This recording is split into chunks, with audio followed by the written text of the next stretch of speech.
Hello বন্ধুরা, আজ আমরা জানবো 2025 সালে এমডি শহীদুল, মাইনুল শেখ আর সবশেষ শফিক এদের মধ্যে জনপ্রিয়তার দিক থেকে কে বেশি এগিয়ে আছে।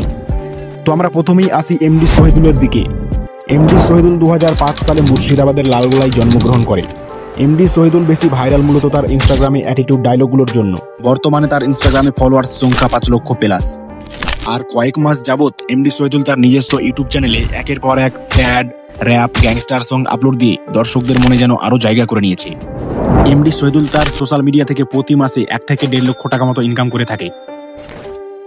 এবার আসি বর্তমান যুগের সামাজিক ভিডিওর কিং মাইনুল শেখের বিষয়ে। মাইনুল শেখ 2000 সালে মুর্শিদাবাদের হরিহরপাড়ায় জন্মগ্রহণ করে। মাইনুল শেখ বেশি জনপ্রিয় তার সামাজিক ভিডিওগুলোর জন্য, যেখানে আরো অন্যান্য ক্রিয়েটাররা ফানি, অ্যাটিটিউড, কমেডি আরো অন্যান্য ইত্যাদি নোংরামি ভিডিও নিয়ে নিজেকে ভাইরাল করাতে ব্যস্ত। সেখানে মাইনুল শেখ সামাজিক শিক্ষা নিয়েও কন্টেন্ট তৈরি করে দর্শকদের মন জয় করে নিয়েছে। আর বর্তমানে মাইনুল শেখকে তার সামাজিক ভিডিওগুলির জন্য কন্টেন্টের কিং বলা হয়। আপনি কি বলেন সেটা কমেন্টে জানান। বর্তমানে মাইনুলের ইউটিউবে মাইনুল কা ফানি ডান্স নামে চ্যানেলে 5 লক্ষ প্লাস সাবস্ক্রাইবার রয়েছে। মাইনুল তার সোশ্যাল মিডিয়া থেকে প্রতি মাসে 1.5 থেকে 2 লক্ষ টাকা মতো ইনকাম করে থাকে। এবার আসি আমাদের পুরো West Bengal top YouTuber পল্লীগ্রাম TV চ্যানেলের হিরো শফিকের বিষয়ে। শফিক 2008 সালে নদিয়ার আজলামপুর গ্রামে জন্মগ্রহণ করে। শফিক বেশি জনপ্রিয়তা তোতলানো কথা আর তার কমেডি ফানি ভিডিওর জন্য।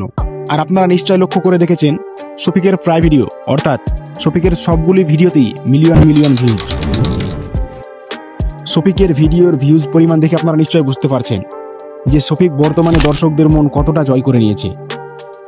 আর বর্তমানে শফিকদের চ্যানেল অর্থাৎ পল্লীগ্রাম টিভিতে 16 মিলিয়ন প্লাস সাবস্ক্রাইবার রয়েছে।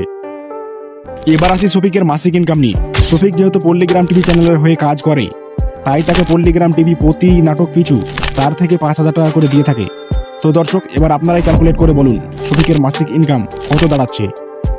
আর আপনাদের এই 3 জনের মধ্যে কাকে বেশি সেরা বলে মনে হয়েছে সেটা প্লিজ কমেন্ট করে জানান। আর নেক্সট আপনারা কার বিষয়ে জানতে চান সেটাও কমেন্ট করে জানান।